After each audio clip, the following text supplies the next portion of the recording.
Hey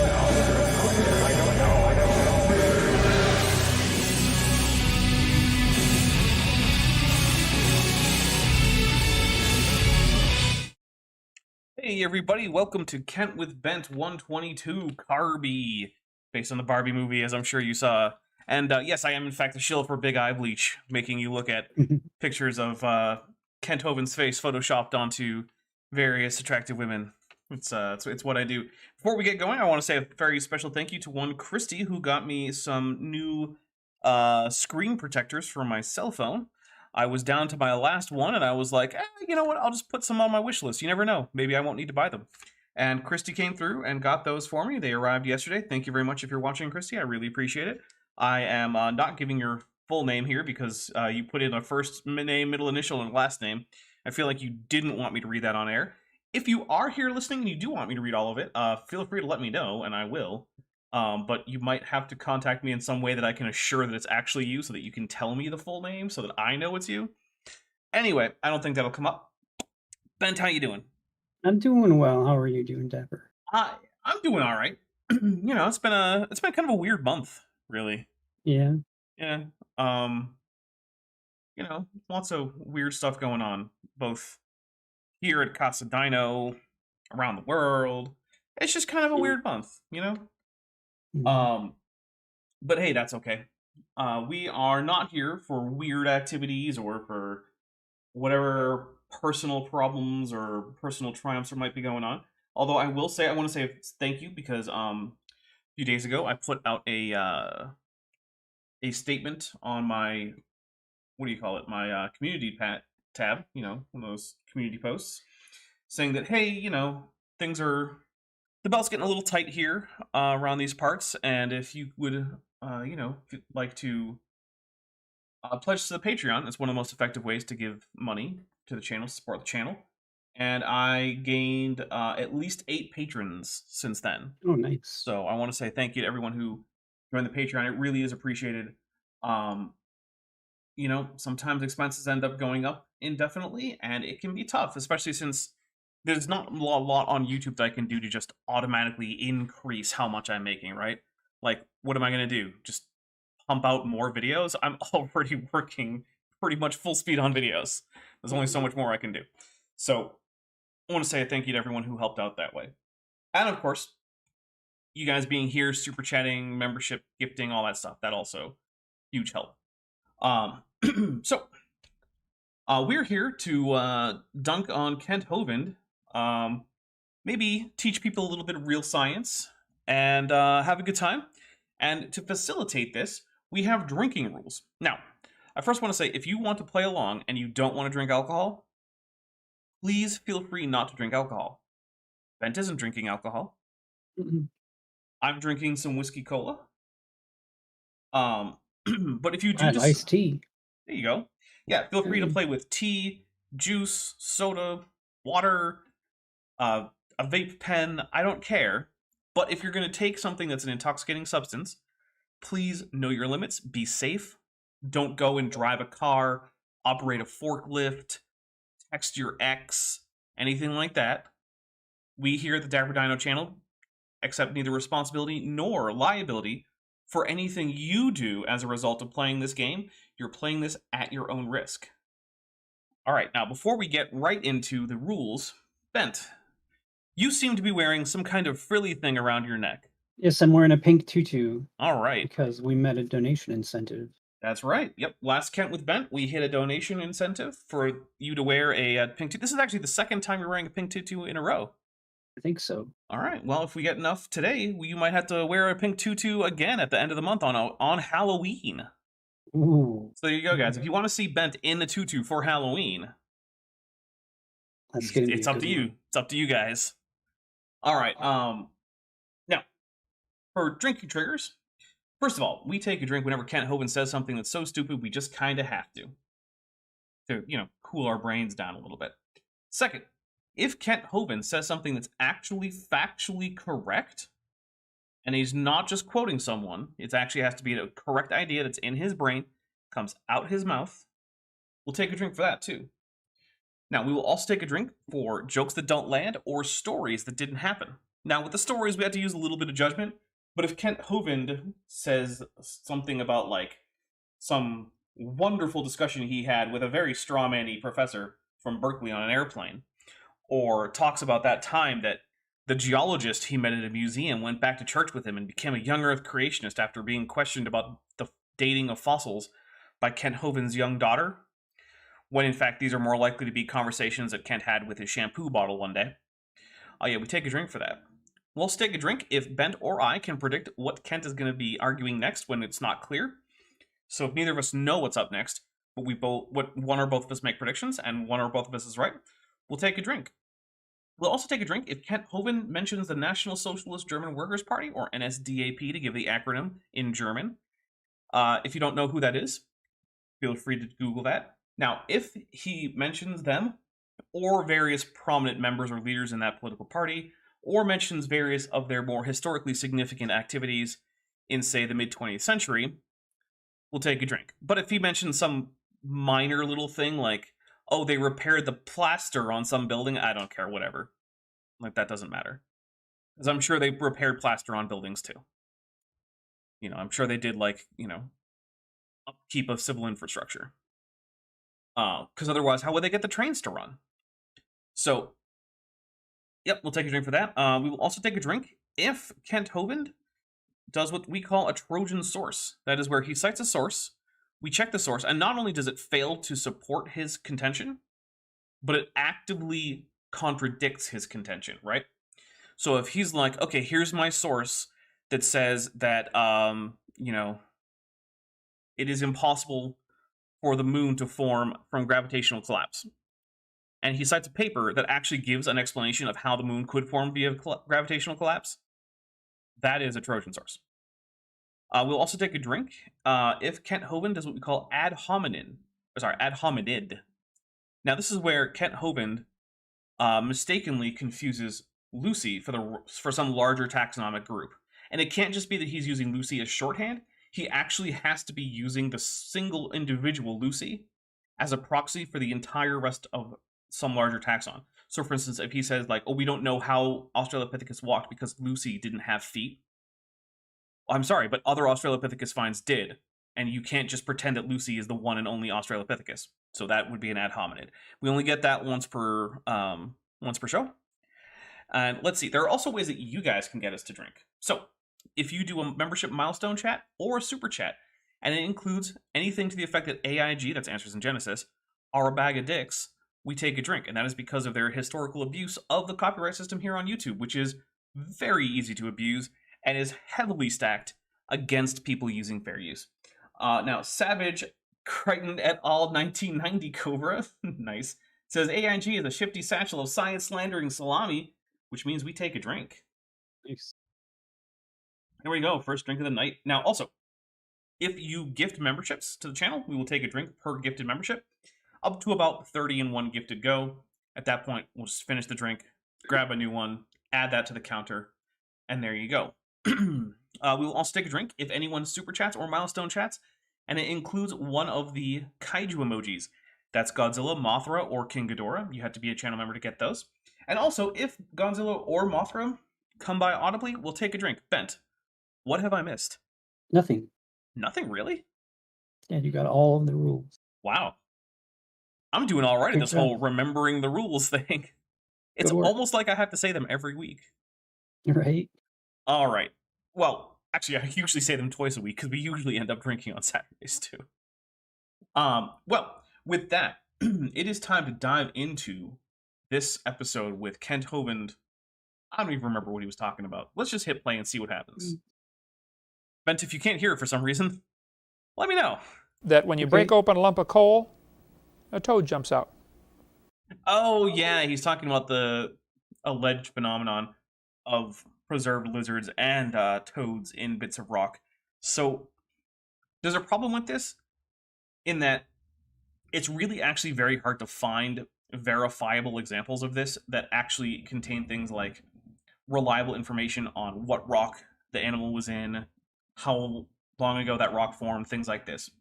The closest thing I can find is that there was a lizard, I believe in Australia, that ended up in a hollow in some concrete for like a couple years, I think. And then for some reason that concrete was breached and it was revived, and it was held as like a celebrity in the town for a few years until it died of other causes. Now, it is known that certain reptiles and amphibians can go into a state of dormancy for up to a few years in harsh environmental conditions. A lot of them are able to do things like hibernate or estivate, where they drastically lower their metabolism and their oxygen intake and whatnot. So that's not impossible, but there are no, that I'm aware of, reliable reports of animals being found alive encased in millions of year old coal, or what should be millions of year old coal. So, yeah, that's my whole spiel about that. And now we're going to listen to Kent give nonsense about it, and maybe we'll drink. Mm-hmm. Many stories have been told like that. Yep. There are also many stories about trickster gods and shapeshifters, Kent. We're just going to take a drink because many stories... The plural of anecdote isn't data, basically. Right. In France, they were blasting a tunnel through a mountain to put in a railroad line, and they broke open this huge boulder of limestone, and with a piece of dynamite, they stuck some dynamite in, blasted this big rock to get it out of the way, and a pterodactyl stepped out. I am going to need to see a citation, Kent. A pterodactyl stepped out of a block of limestone in France. What is this nonsense Kent's spewing? Like, I have no idea. That is a new one on me. I don't even think I've heard him say this before. Is he describing a Doctor Who episode? It seems like it, doesn't it? It kind of does. Asked Ryu for $4.99. It says, AIG's a suspicious bag labeled Bad Dragon. Kent is not amused because he thinks it's calling his dragon sores bad. Ooh, yeah, I'll take a drink for that. Kids, don't Google Bad Dragon on your work computers. Do that on your personal computers. Stretched its wings, 10-foot 9-inch wingspan. If he says it flew off, I'm going to take a drink, 1 for prediction, and 2 because how did they know it was specifically 10 feet 9 inches if the next thing that happened is it flew away? Leathery skin. It squawked and died. Okay, fair enough. Where is it preserved, Kent? Where can I go look at this fresh pterosaur corpse? Is it nowhere? Let's see. Phil Javara says, too late for me to stay, but have a great stream. Thank you very much, Phil Javara. I really appreciate it. All right, here we go. Now here they are in the middle of a mountain. Solid rock. They've been blasting in this to make this tunnel.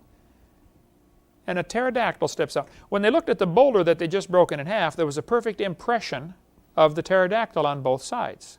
Where's the boulder, Kent? Show us. Yeah, give us a location where we could go and see this. Or show us the paper in which it was described. How would you explain that? By saying it sounds like something you just made up, or something someone else made up, and that you believed because you're a gullible idiot as long as whatever the claim is supports your ridiculous beliefs, Kent. I don't see how it would, but he thinks it does. Yeah, he thinks it does. DM Luca was a trilobite confirmed wing for $2 says, is the plural of anecdote lore? No, I don't think it is either. Kind of. It kind of is, yeah. At least it's not B4. Becky?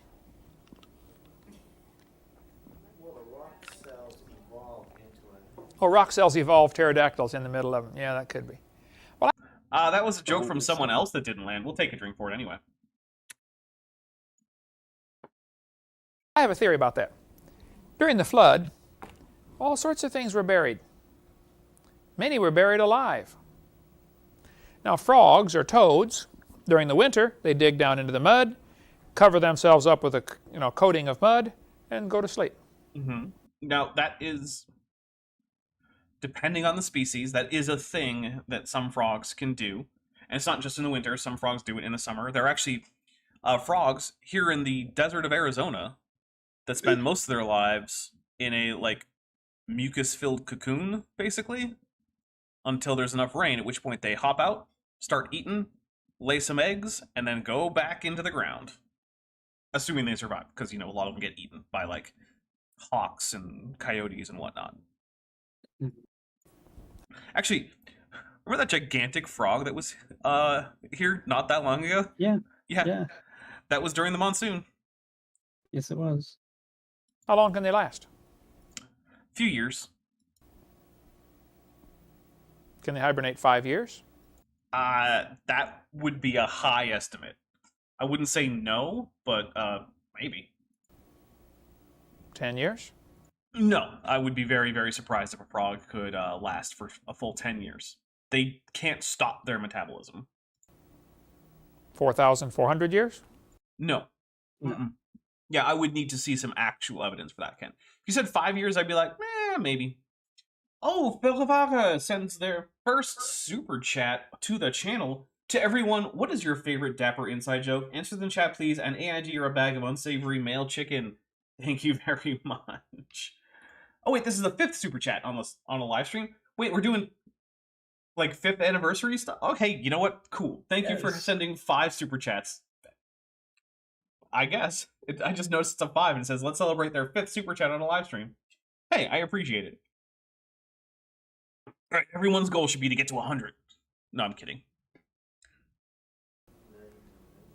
I don't know. But I know there are lots of stories where live toads or live lizards have come out of rock.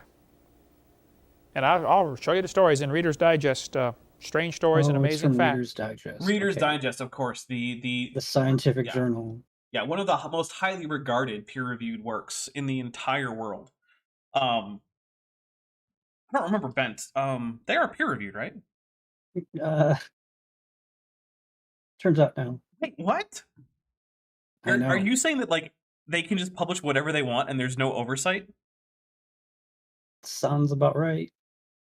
Are you also saying that their main incentive is to sell copies of magazines? And that if they think something words out of my mouth. Oh my goodness. What is happening? How could this be? Kent is citing a source that's basically worthless? Oh no. I'm shocked. Or Mysteries of the Unexplained. These stories are... Mysteries of the Unexplained is where you go to find out where the latest Bigfoot sighting is. I'm taking a drink. Isn't that currently a Netflix show that's been had like a revival or something? Oh my goodness. Mysteries of the Unexplained. Oh. Come on, Kent. Are told in many of these books, and it gives the documentation of who it happened to. Sometimes the maybe it gives you their phone number, like Kent likes to give out. See, Billy Bob here found a toad inside some Cretaceous coal. Give him a call. He'll confirm it. Is Billy Bob sure it was coal and the Cretaceous? Do we still have the coal? Do we have the frog? No? We just got Billy Bob's word for it? Okay. Toads are kept alive for weeks afterwards. I think the flood's the only explanation for that. Yeah, or, people report things that didn't happen. Or they report things that did happen incorrectly. I mean, that's also a thing that happens, Kent. That could just be the explanation. I'm just going to take a drink for Kent taking what is a ridiculous phenomenon under either the flood model or science and going with, like, not only do I believe it, but I think it supports my model, even though it's just as impossible under my model. Okay.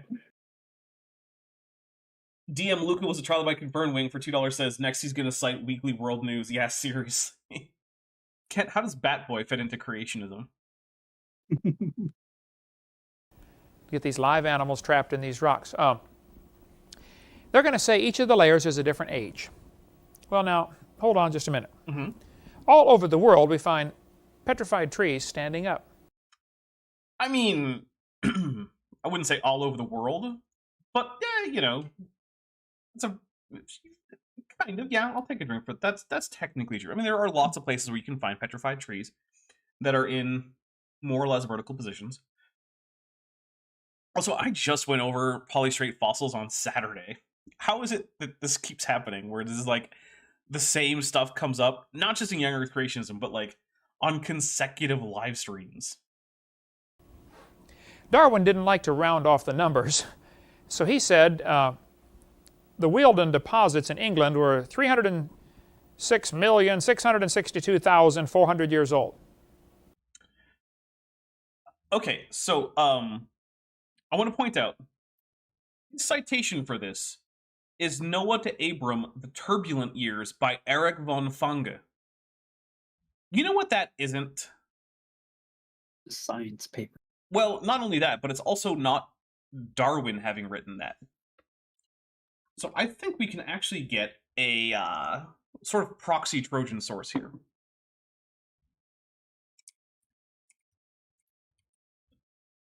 Let's see. I'm going to try and search for Darwin Wealden deposits. If I can spell correctly. Let's see. This is from chapter 9, I believe. On the imperfection of the geological record. Let's search for Wealden. Okay. So, remember, what is Kent's claim? That Darwin didn't like round numbers. And so, he said that the Wealden deposits in England were 306,662,400 years old. Okay, now how did he get this? Well, he used a deposition rate and the height for that cliff of 500 feet with a deposition rate of about 1 inch per century. And then he says, on the above data, the denudation of the Weald must have required 306,662,400 years. Now, if Kent is right, that's where he stops, right? That's the end of the sentence. Right. Instead, after years, there's a semicolon. It says, or say 300 million years. In the actual passage, Darwin rounds to the nearest 100 million years. Now, it doesn't matter much, right? Because, like, who cares? But, like, Kent, you don't have to lie about Darwin here. Why are you doing this? I'm taking a drink for Trojan Source. By the way, again, that's chapter 9 of On the Origin of Species, in case people want to look it up.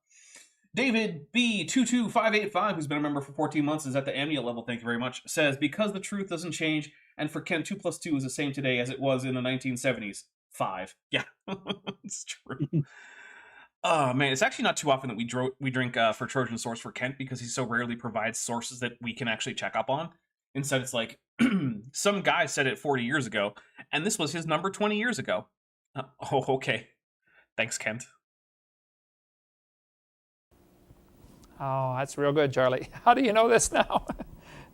He told you literally in there that he used various rates that he had measured, the height of the cliff, and then he just did some algebra. A little bit of math. That's it.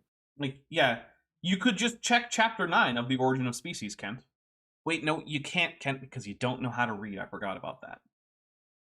Yeah, I am still... He would understand what he would be reading anyway. No. I'm still pretty much on the train that Kent is functionally illiterate. Like, it's not that he can't read at all. Like, clearly he can sign his name and whatnot, and he can probably read street signs and simple kids' books. But, like, he does not have the ability to read a complex text and understand it, as far as I can tell. He certainly can't understand the Bible. He still seems to think that Paul wrote 1st and 2nd Timothy. Explain this to me. Here's a Timothy wrote 1st and 2nd Timothy. Paul is the purported author, and is very unlikely to be the actual author, but who we can say it's pretty clearly not is Timothy. Petrified trees standing straight up. This one's in Germany, but they're found all over the world. Petrified trees standing up. Mm-hmm. Notice it's running through many different layers of rock.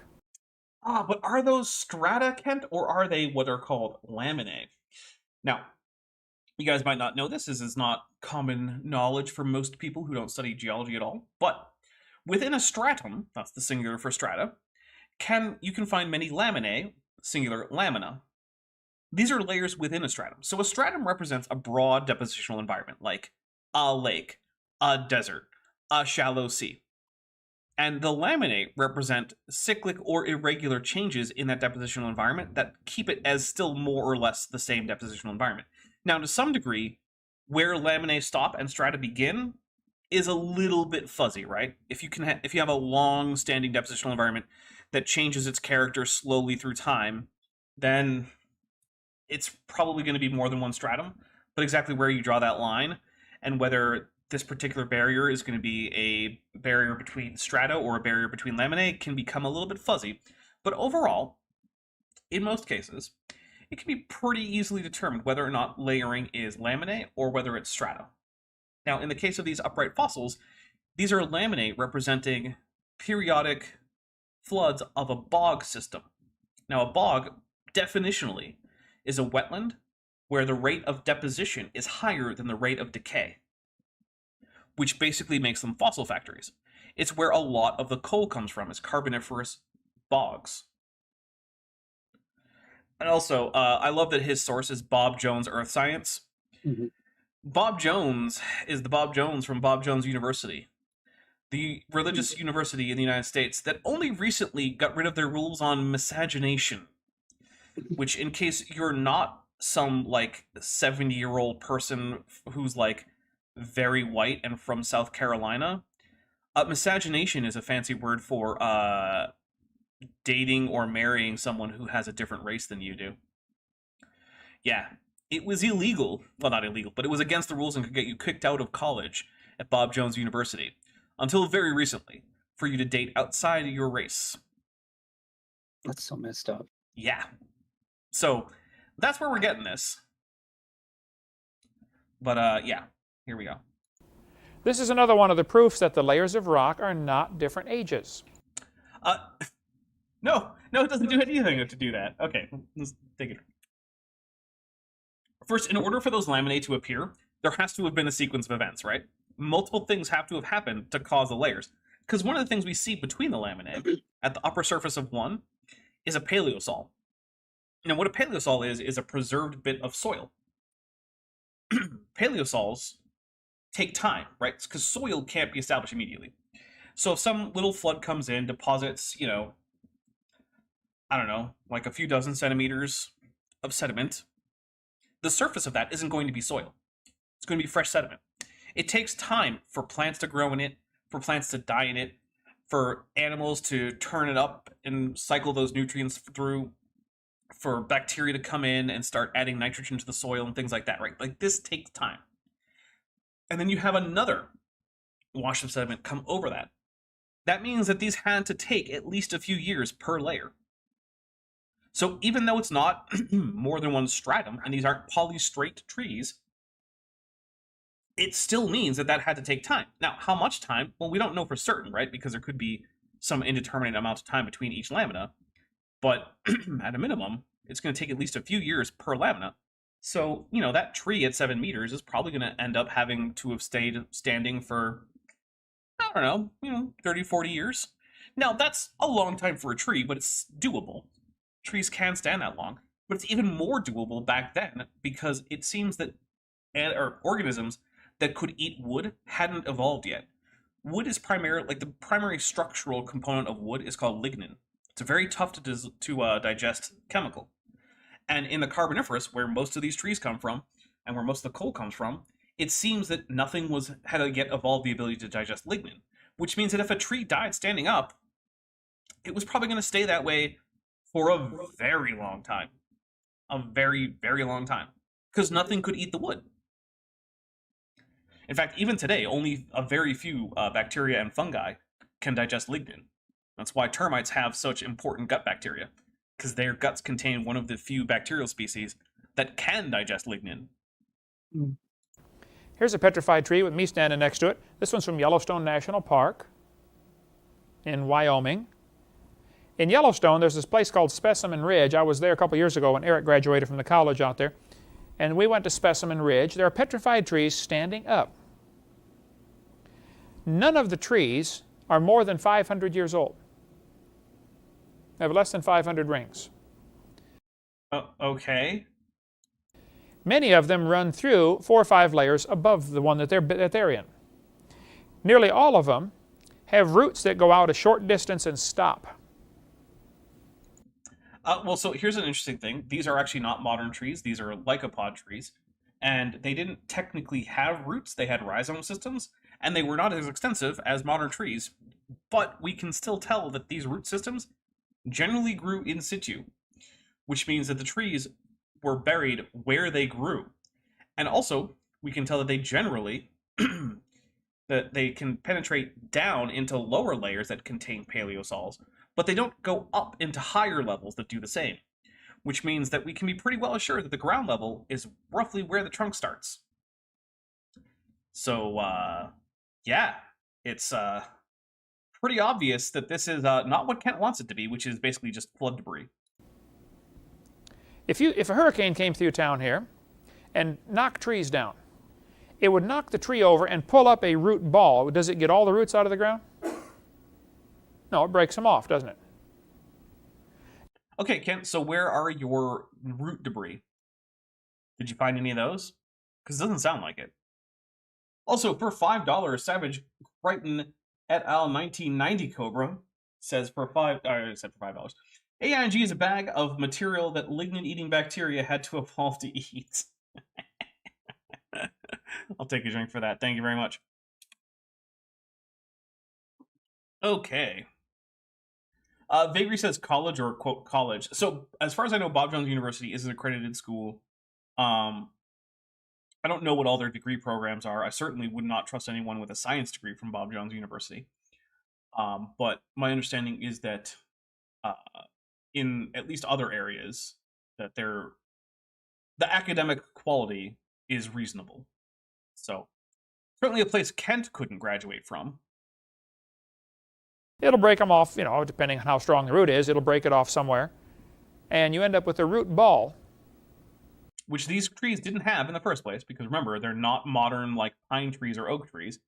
They're lycopod trees, which is an entirely different group of organisms. Theory trilobites evolved first. Rana, official member for 4 months at the tetrapod level, says Godzilla, Kent got the college his taxes deserved. I'll take a drink for that. Oh, yeah, that's true. Okay. Here we go. Now, during the flood of Noah, I bet there were zillions of trees that were ripped out by the roots, floated around, and redeposited. Do you have any explanation for the paleosols, Kent, that you haven't even mentioned? Because that precludes this explanation, unless you do have an explanation for that. Alex Marco says, is Bob Jones University on par with Brigham Young University? I believe that that's probably roughly accurate. I mean, I don't go around assessing every single, religious college in the United States, so I can't say for certain. But I believe that both are accredited. I know Brigham Young is accredited, and there are people who, get pretty decent degrees from Brigham Young. In fact, I know some pretty good scholars who've come out of Brigham Young. Captain Ryan Ryder says, which is worse, Bob Jones University or Liberty University? I believe in terms of academics, it's Liberty University, which as far as I can tell has a horrible reputation for basically all their degree programs. So yeah, there is that. But then again, it might just be that Liberty University is relatively new, and so they don't have the benefit to their reputation of being a very old university. Not that Bob Jones University is very old, but it's definitely older than Liberty. Chris McDaniel, who's been a member for 10 months and is at the Amnio level, says, I watched Straight Line Winds or Wines? Winds. I watched Straight Line Winds pull up a tree by its roots, and it was in front of a house. It fell onto the street, or into the street, not the house. Well, I'm glad that it didn't hit the house, because when I was living with my adopted human family off in Massachusetts, a hurricane definitely blew an oak tree into our house. Crashed right through the roof. Yeah, there was a whole bunch of water damage. We basically need to rebuild about a quarter of the house. It was, it was pretty bad. It was not good. That was. In fact, when last I was in that house, which I can no longer go into because I don't know who lives there now. But yeah, the water damage was still evident in the ceiling tiles in the living room, which were designed to look like a tin ceiling, but it wasn't a real tin ceiling. It was just like a wood trim with foam tiles. But yeah, the water stains are still evident in those tiles. So, yeah. Although, hey, the dining room had a real tin ceiling. You don't get that too often anymore. I don't even think they make those anymore. They float along and the water slows down, so they stop and settle to the bottom. And then a new layer of mud comes over the top. And then another layer of mud, and then pretty soon... Kent, you just admitted that they're different ages. You think the age difference is very small, but your description involves differently aged layers.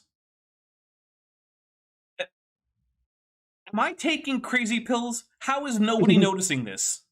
I'm taking a drink. It's okay. I don't understand how that thought process goes through Kent's head, and then he just says it. They're all the same age, see, because one was laid down, and then another one was laid down, and then a third one. Yeah, so they're different ages, Kent. What are you talking about? The more logs float by and they end up getting deposited. You ended up with 27 consecutive layers of logs, of tree stumps, at Specimen Ridge, Wyoming, in Yellowstone. I love that the citation on this is just icr.org. Just the entire domain. Somewhere in that domain, you can find this, allegedly. Maybe. If you say so, I have no way to verify that. I'm not going to search all of icr.org. Is that even still their web domain? I think it is. Let's double check. icr.org. Yep, it is. Okay. Oh, they have a school? ICR Soba School. If that's not about making noodles, then I'm going to be disappointed. School of Biblical Apologetics? That is not noodles. I was hoping ICR had like their own special, like, oh, we'll make soba noodles. Like, we're going to hand make soba noodles from scratch and turn them into a delicious soup. I don't think they would do that. I would appreciate it if they did. Yeah, but there's no soba noodles in the Bible, so... That's true. There are no soba noodles in the Bible. They're just like cats. Also not in the Bible. Now, the evolutionist will say, see, this proves the Earth is millions of years old because what happened, the forest grew. I would not say that this proves it. I will, however, say it is completely incompatible with the young Earth creationist models, and it is compatible with old Earth models, and it gives a minimum time for the formation of this, collection of specimens. And that amount of time over the course of the entire grouping of all of these petrified trees is, at the very least, centuries and probably millennia. And that's what I would say. Grew at least 500 years. Then it was buried. Then new trees started to grow. And they lived at least 500 years. And then they were buried. And then new trees started to grow. Well, I don't know about at least 500 years, because you said none of them had more than. So that's at most 500 years, Ken. Because I'm going to take you at your word that all of these trees have 500 or fewer rings, right? Let's just stipulate that. Which means they didn't last at least 500 years. That means they lasted up to 500 years. Right? But that's while they were alive. We don't know how long they lived, we don't know how long they stood standing after they died. And also, a living tree can survive one or, a few relatively small-scale inundations. So it's entirely possible that, like, the first few layers that you're seeing a tree rise through, that happened while it was alive. It didn't have to stand for that entire time for all those different laminae to deposit, right, as a dead tree. It could have been a live tree during that time. Because, like, for instance, mangroves, those trees that live in swamps and whatnot? Mm-hmm. Well, they can survive being flooded a few times, and they'll be okay, right? You can deposit few feet here, a few feet there, and they'll still keep living. But then eventually they are going to die, and if nothing knocks them over, and they're in a sufficiently high deposition environment, then they could turn into a vertical fossil, and you would get multiple laminae. So, like, the same thing could be happening here. So you got to take 500 times 27. Minimum. No, Ken, according to you, that's the maximum. Does he not know the difference between minimum and maximum? I don't think he knows the difference. Okay, I'm taking I mean, he thinks 70 divided by 3 is 45. That's a good point. That is a good point. Doesn't he claim to have taught math? Yes, for 15 years. Okay. High school math and science. Cool. That's great. Which is what, 14,000 or 13,500 years. They'll say this is minimum of 13 or 14,000 years old. No. These stumps go, if one tree stump goes up through into another layer, mm-hmm. It didn't sit there for millions of years waiting for the next layer to come. It would have. Correct. That's why even your calculation that you did backwards for some reason for the quote-unquote evolutionists doesn't result in trees that stay there for millions of years, Kent. What are you talking about? No one is saying that this took that each layer in these laminae took billions of years. It probably took, at most, dozens of years. Taking another drink.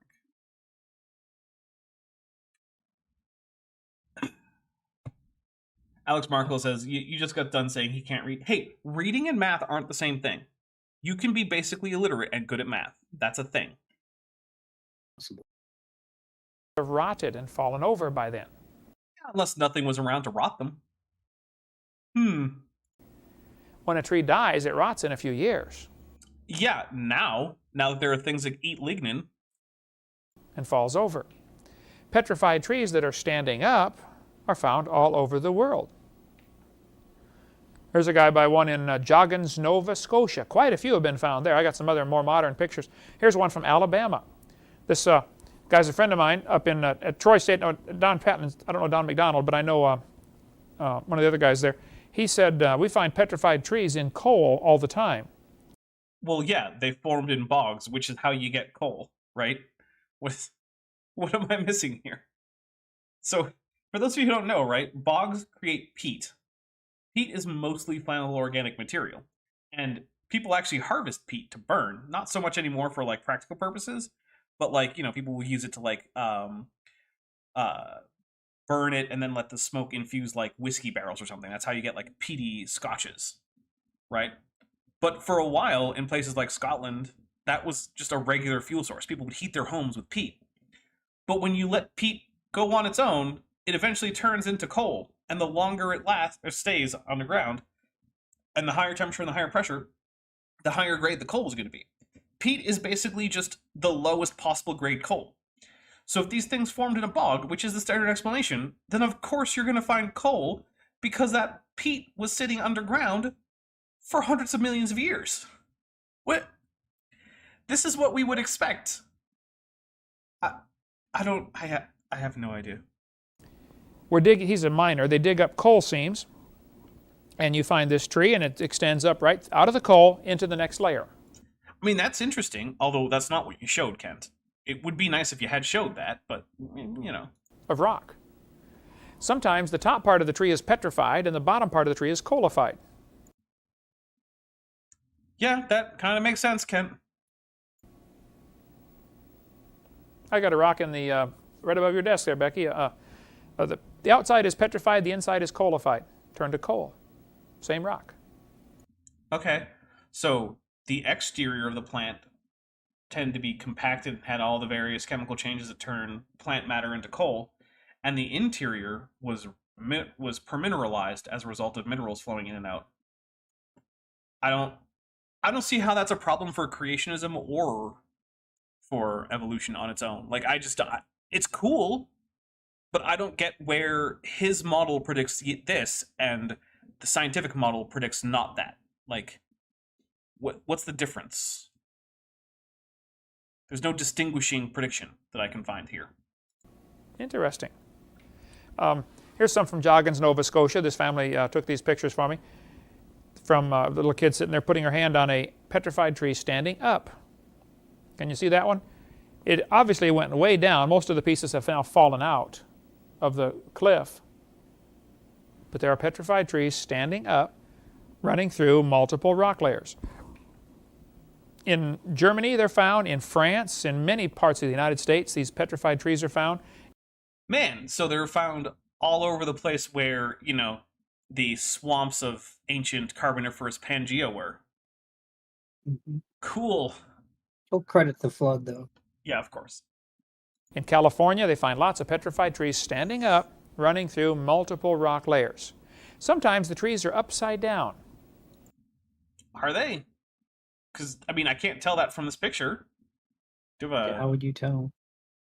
Oh, well, you would have to pay $3.50 for Contention by Sylvia Baker from Creation Science Evangelism, Kent Hovind's own ministry. I'm not going to do that. No, I'm actually, I will. I'm too cheap. Does Creation Science Evangelism still have a website? Creation Science Evangelism Ministries International, LinkedIn, GuideStar, Ministry Watch, Kent Hovind's Wikipedia page, Charity Navigator, Creation Today, that's Eric Hovind. Forbes, okay. Biblical Creation Bookstore. Okay, so that's actually the shop at Dr. Dino. Okay, so let's look for Sylvia Baker. No products for Sylvia Baker. Even if you wanted to buy this from Kent, you couldn't. So that's terrific. I love that. The big end is on top. Is it? I can't tell from this Not picture. in those pictures. Let's see. Cosplay Cat says, my granddad-in-law is illiterate and still has and still great at math. Kent is just dumb, and AIG is a bag of dicks spelled backwards. Nice. Thank you very much, Cosplay Cat. All right. Now, how could this happen slowly over millions of years? It didn't. The only people who think that everything in geology is supposed to have happened over millions of years are creationists, right? Geologists recognize that some things happen quickly and some things happen slowly. The difference is that they recognize this, and they don't pretend that the things that have to happen slowly can happen quickly without any evidence, right?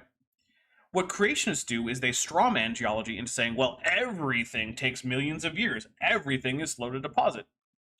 Which is not the contention of geology. That is not how geology works. Some things happen fast. You're not going to find any geologists saying that, like, the ashfall fossil beds in, what is it, North Dakota or something? I don't remember exactly. If someone wants to look it up, Ashfall Park, like, please let me know, because I don't remember exactly where it is in the US. But, like, no one's going to argue that that layer of tuff took millions of years. It happened in, like, a day, and everyone knows it. Because it's a single layer of tuff that caught entire herds of rhinoceros relatives. Yes, in North America. Rhinos and horses evolved in North America and later went to places like Asia and Africa. So, there you go. And also went extinct in North America.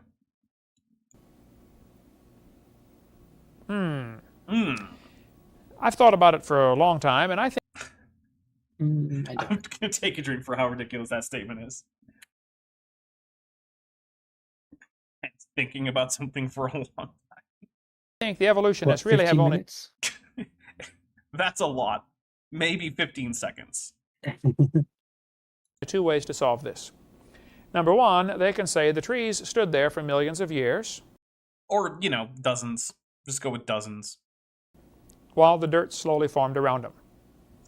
Now, mentioning the dirt is interesting because it's almost like he knows that there's paleosols involved here. He doesn't want to talk about that. No, that's a secret. Yeah. What would be the problem with that theory? That it almost certainly isn't millions of years between these laminae. The tree would rot. Over millions of years? Yeah, probably. That's probably why no one thinks it took that long. The tree's going to fall over. It's not going to stand there for millions of years. Or number two, the trees grew through hundreds of feet of solid rock looking for sunlight. Also, something no one thinks. I'm just going to take a drink for all these straw man options. Why would he think that someone would think that? Because he thinks that... Because he doesn't know how photosynthesis works? Well, he thinks that that people like you who believe in evolution and who accept geological reality are just as stupid as he is. But, unlike him, because you're an atheist, you don't have a god to pop in the miracles to explain away your impossible nonsense. But he does. So that makes him better than you. I'm not even an atheist. Do you believe in evolution? Yes. Well, then it sounds like you're an atheist. Yeah. Ugh. Yeah. Well, then you got the problem, who planted the seed? That... Oh my gosh. Oh, I'm taking a drink. Who planted the seed? Nothing Yep. can grow. Seeds can't. Yeah, seeds can't grow unless a person plants them. That's how it works. Ugh. Wild forests? No, those are orchards. My head hurts Yeah, from that. mine too. And how did it know there was sunlight hundreds of feet above it? Seeds don't know that there is sunlight above them. No one thinks that these seeds were hundreds of feet down. And the way that seeds work is that they actually have things that are sensitive to the direction of gravity, such that they send roots down and they send shoots up. Right? Like this happens right now, today. You can watch it happen if you just put a plant in some soil in a glass container near the edge, and then you cover that with something opaque, like some black construction paper or something, right? Wait for the seed to germinate and sprout up. You can then take the black construction paper away, and you can see the roots going down and the shoots going up. Who told it which way it was up? It didn't need to be told. Plants themselves can take in information from the environment. They don't do it in the same way that animals do, and they react to it more slowly, generally speaking, but they still have sensory organs, right? Like if you've ever seen a Venus flytrap trap a fly, you know plants have sensory organs, right? It has little hairs that trigger a reaction that causes that leaf to close hydraulically pretty quickly, right? Or you look at a honeydew. When an insect lands on the sticky fronds of a honeydew, they curl up around the insect so that the insect can be digested. That's because plants have sensory organs. How do you think plants know when to close or open the pores in their leaves? Sensory organs. They can sense the temperature, humidity, and light levels. So they know to open up their pores at night to help take in as much carbon dioxide as possible. And they know to close them during the day to minimize water loss. Like, plants are not just static things that do not react to their environment. In fact, in some of the Dapper React shows where we were talking about Randy Galuza, we looked into a fascinating paper about hormone releases in plants in response to chemical detection of the saliva of various animals that fed on them, like snails, and that could even be communicated between plants to increase the production of certain toxins that were effective against the predators whose presence was sensed by the plants being fed on. The world of plants is far more interesting than Kent gives it credit for. And I say this without even being a big plant guy. I'm not a botanist. I don't spend my time reading about plants. And yet even I know that the world of plants is way more complex, way more interactive, and way cooler than anything Kent has ever imagined for them. And it's really sad to me that Kent stunts the interest of people in things like this with this kind of rhetoric, where he's like, well, plants don't know what to do. They can't find the sunlight. It's just really disappointing to me, right? Because it just stifles so much interest in science when people take things like this seriously. Vandalia 1998 for $5. Sorry about that little cough. For $5 says, here's hoping Kent never gives you alcohol poisoning from all the stupidity. Yes, let's do hope that. Thank you very much, Vandalia. The simpler solution is the trees were buried in a big flood. Okay, yeah. Why were there multiple different laminae, Kent? How did that happen? One flood doesn't result in several different graded layers, right? That's what you get with several floods. So your explanation isn't working at the very basic level. See, how fast was that calf going? Keep that thought in mind, right? The flood formed nearly all the layers of rock that we see in the world, and we have polystrata fossils to prove it. That would be polystrate. Kent. Polystrate. Get your own nonsense terms right. Close. He was close. True. We'll get into more of that later. Oh, good. This geologic column does not exist anywhere in the world except in the textbooks. Let's take a drink and we'll talk about the celestial sphere. Okay, so the celestial sphere is a model in astronomy in which we put things in the sky on a hypothetical sphere that surrounds the Earth, and we divide it into longitude and latitude lines, right? So the equator of the celestial sphere is just a projection of Earth's equator, and we pick a star, I don't remember which one, but that's just our arbitrary prime meridian in the celestial sphere. Now, Bent, I know you know about some space stuff, right? A little bit. Is the celestial sphere a real physical object that rockets have to worry about crashing into? No. Okay, are you sure? I'm mostly sure. So where in the world can I find the celestial sphere? In the textbook. But does that mean that astronomy doesn't make any sense and we should throw it out? No. Exactly. Because models are used to help you find your way through a complex situation in real life. My Unfinished Channel for $2 says Darwin Dinosaur just wants to sin. Yeah, that's all of it. Yep. This is my believing in evolution is what allows me to do things like eat babies and say bad words. We'll go with that one. Yeah. Like, I might even be willing to say, damn. Whoa. Yeah. Yeah. That's hard.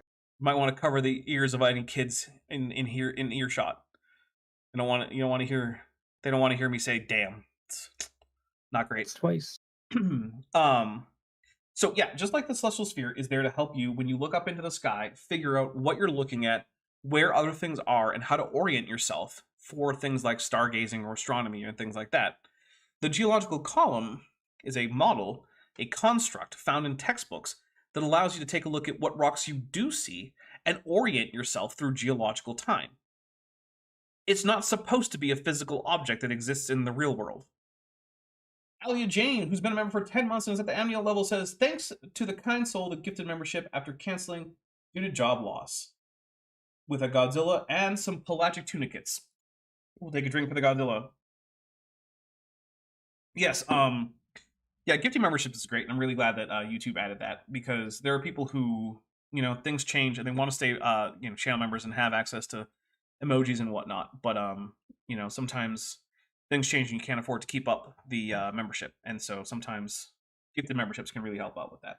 It's also how we got the triangle emoji. Guys, send in some triangle emojis. And because people like to ask, let's see, how many new members do I need to get another emoji? Let's find out, and then we'll take a quick break.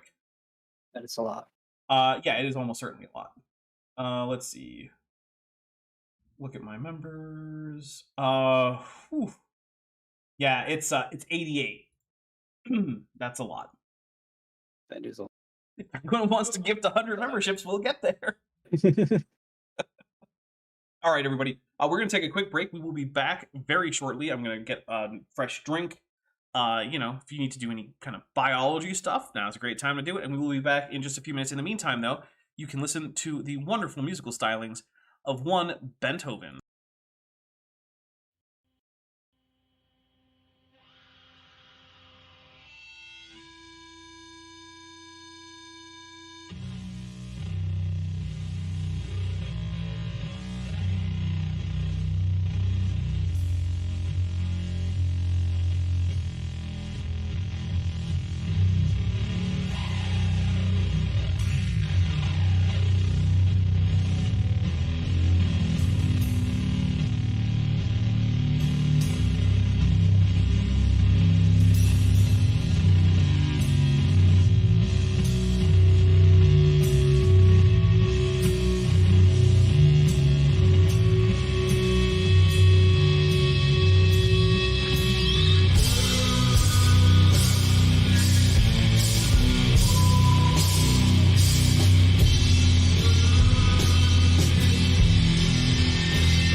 Oh, okay, we are back. Thank you very much, everybody, for sticking with us. Those of you who did, which actually looks like just about everybody.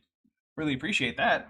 Before we get right back into Kent with Bent, the main, purpose of this, I want to remind everybody that this channel is almost entirely supported directly through the generosity of patrons, channel members, and people who do things like super chat, give super thanks, and get gift memberships. It is I could not keep doing this channel at the rate that I am without you. Now, if you want to support and you want to do that regularly, I really do encourage you to check out the Patreon. I think we got another patron while I've been doing this stream, because now the number of patrons that I have listed is actually one more than it was when we started. It's up to 108, so that's very much appreciated. There's also the channel memberships. You know, you can get the cool emojis, you can get the green name, the cool badges, all that cool stuff. Either way, you get access to months and months of early access stuff. I've started putting out the spooky month October episodes, which everything has a very spooky feel to it. Because, conspiracy theories are spooky, I guess. I don't know. But yeah. And I want to say that, especially now with, things getting a little rougher here for the next who knows how long, I really do appreciate any extra generosity that you guys have. I really appreciate all the extra people who signed up to the Patreon. The Patreon is linked in the description. If a monthly thing isn't your thing, but you still want to help out, there is a merch store. There's also an Amazon wish list that you can get me some things on.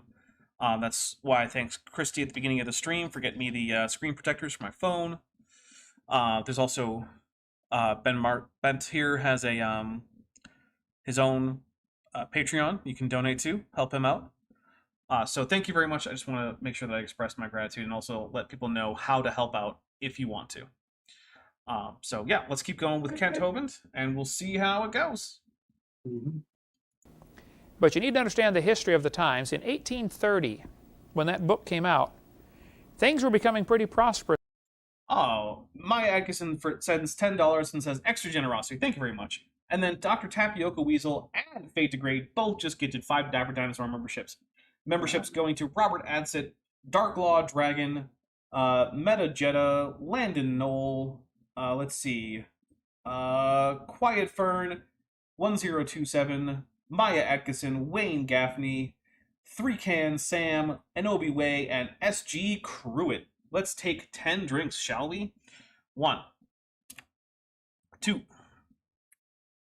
3, 4, 5, 6, 7, 8, 9, and 10. And then Savage Crichton et al. 1990 Cobra has just gifted 5 more, and they went to Alien Bird, Ian Houston, Brant Heilman, Some Awe, and I'm Not Your Grandpa. So here's 5 more. 1, 2, 3, 4, and 5. And once again, I want to thank you guys for your amazing generosity. A few years ago, right before the pandemic, I was like, you know what, maybe I can make a go of YouTube. Let's see how that works. And a big part of me was like, this is the stupidest decision you've ever made, but okay. And you guys have made it not the stupidest decision I ever made. Because I did join the Navy once. Yeah, so. Me too. We are really dumb. Why do people listen to us? I don't know. Okay. In the world. It was the age of industrial revolution. Lots of new machines. In the old days, if you wanted to make a shirt, you had to go get the cotton, spin it into thread, weave the fabric, sew the shirt. It might take you 3 weeks to make a shirt. Does Kent think that the division of labor was invented with the first textile mills in England? I think he does. Or sometime after. Oh my god. Okay, hold on. Hey guys, I have a degree in history. We're going to talk about that in just a second after I take a nice drink for how stupid that is. Okay, so the division of labor is basically different people have different jobs. And so not everyone has to do everything. So, for instance, in clothing manufacture, the people who grew the animals or plants from which you're going to get the cloth were one group of people. They were farmers or plantation owners or whatever, right? They grew the cotton or the flax or the wool or whatever, right? Then you would send that plant or animal fiber off to someone else. You would sell it to someone who would pay for it, and then they would spin it into thread or yarn. And then they would sell that to a weaver who would turn it into cloth. And then the weaver would sell it to someone like a seamstress or a tailor who would then sew it into clothing. And then they would sell that to someone who wanted a new shirt. Now, some of this might be done at home if you couldn't afford all to, purchase pre-made clothing from a seamstress or a tailor, right? So it might be that, you are doing whatever job it is. Maybe you're the baker or the butcher or a farmer or something, right? Who's doing like food crops. So it might be that your household might buy cloth that's already been, put in a loom to be weaved. And then a member of your family, in most societies that Kent's going to be familiar with, that's going to be the wife, because, hey, traditional gender roles. And then, yeah, so she would then go and sew these clothes. And that would be something that would be done after the work of the farm is done, because people had home crafts that they would do. So, like, children might do things like learn to sew, or they might whittle small little toys that they could sell or something like that. And the rest of the family might have other various projects. The father might have some kind of project where, like, maybe he made baskets or he helped with the sewing or something, right? Home crafts were a big part of the economy, even into the Industrial Revolution.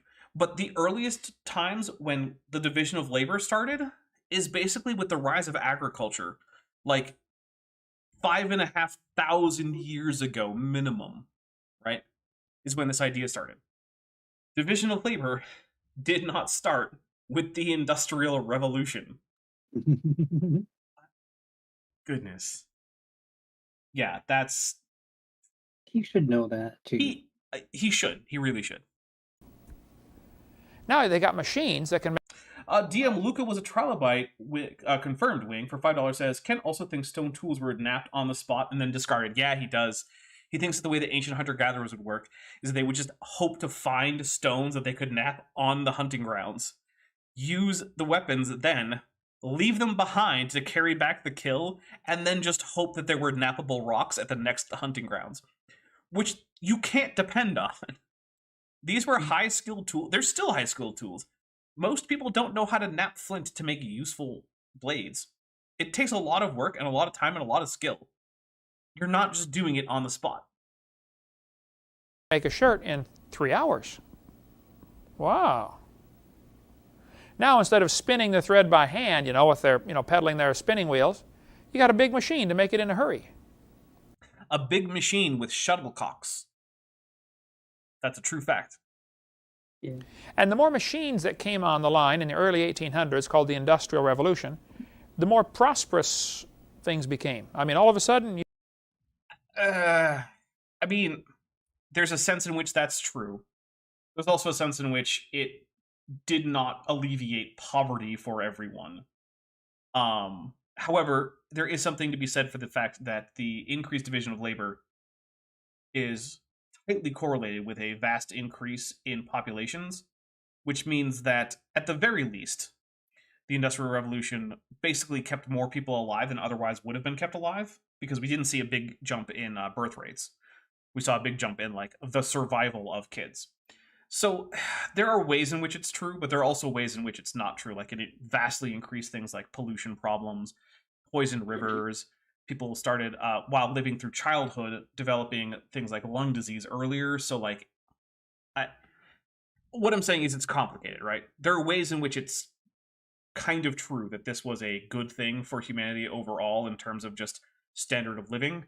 But there are also definite negatives, and there were people who were not the people who won, right? There were losers in the Industrial Revolution. One of the big ones was people who grazed animals on commons. So the commons were areas that were basically open to the public for grazing of farm animals. And a lot of these got turned into factories. And so those people who were doing animal husbandry, using the commons for grazing, now found themselves in a pretty bad way, and often ended up lowering their standard of living to go work in the factories that they used to graze on. So, it's like all of history. The Industrial Revolution is complicated, and you can't sum it up by simply saying, it made the world more prosperous. It's not quite that simple. Overall, did it result in an improvement to the quality of living of humans broadly? I would say generally, on average, yes. But that is a vast oversimplification. You didn't have to work, 8 hours a day just to prepare food. You could do it in 2 hours a day. No, you couldn't, because the first factories didn't help with farming, right? So the people who were still making food still had to work all day, and it was more than 8 hours most of the time. So, yeah. True Love Music says, now we work more hours than they did back then. Yay. That varies. It varies by location, climate, and time of year. So, for instance, if you were a medieval peasant and it was like mid-January, you weren't working much because there was literally very little for that you could possibly do. The plants weren't growing. All you could do was work on housecrafts, and there was very little sunlight, and firelight is expensive. So during the winter, you had very short working hours. During the summer, you might be working 16 to 18 hours a day. So it varies. But yeah, on average, people do work a lot nowadays. I certainly work a lot. I work more hours than most medieval peasants would have. But then again, I'm not doing back-breaking farm labor either. I'm sitting at a computer shoving around ones and zeros. So, Overall, would I rather be a medieval peasant or a modern YouTuber? Modern YouTuber. You didn't have to spend 3 weeks harvesting your corn. You now have a machine that'll harvest the corn in 3 hours. And no, those came later, Kent. Those were not, that was a later development. Threshers and harvesters and combines and things like that were much later than the early 1800s. But okay, cool. Dr. Tapioca Weasel just gifted 5 memberships. They went to Shield Bunny, Darius, last name that I'm not going to even pretend that I know how to pronounce. I'm sorry about that, Darius. Caleb Bullock, Fragmag75, and Javad Khusro. Everybody, send tetrapods and sessile tunicates. Don't send pelagic tunicates. It's bad form. You'll scare the new members away. But here come 5 more drinks. Here we go. 1, 2, 3, 4, and 5. And Captain Ryder asks, Kent loves steampunk? He might. I mean, I feel like Kent just doesn't like fun things, so I doubt it. But maybe. I mean, I like the steampunk aesthetic overall. I think it's a fun time. Gears, copper pipes, goggles. Yeah, I mean, all those are cool. Yeah, I like all that stuff. So, I don't know. I doubt that he does, because, Kent is boring. So, yeah. Okay, here we go. Oh, and we are more than halfway to making Bent wear another tutu. We could do it. We could do it. Yeah. Anything's possible. Yep. I mean, it's not looking like it's more likely than not, but it is possible. So, And Dr. Tapioca Weasel, who's been a member for 19 months, is at the die absent level. Thank you very much for your generosity, Dr. Tapioca Weasel. Says, hey all, first live test of Bingo site. A surprise to me, so all feedback is welcome. It's obviously work in progress. The plan, with Dapper's permission, is to migrate the Bingo game to thedapperdinosaur.com eventually. Yes. I have let Dr. Tapioca Weasel know that he is welcome to do things like that, as long as, he double checks with me. And that I do not have time to maintain that. Which means that when that migration is fully in effect, you're going to have to talk to him about complaints, concerns, comments, criticisms, and that kind of thing. Basically, if it starts with a C and it involves bingo, you probably have to talk to Dr. Tapioca Weasel about it. So once things, it starts to allow you to get more done in a day, to make more money in your lifetime, and everything's becoming very prosperous. Like I said, it's complicated, but there is a sense in which that's true. And so some people thought, you know, we got everything we need. We don't need God anymore. What? I don't know how he's. I'm taking a drink for. Why? Hey, look, I'm not starving to death. Maybe there's no God. Okay. It's like the reverse problem of evil. You know what? There's not enough evil in the world. There must not be a God. Oh, okay. Yeah, sure. That makes sense.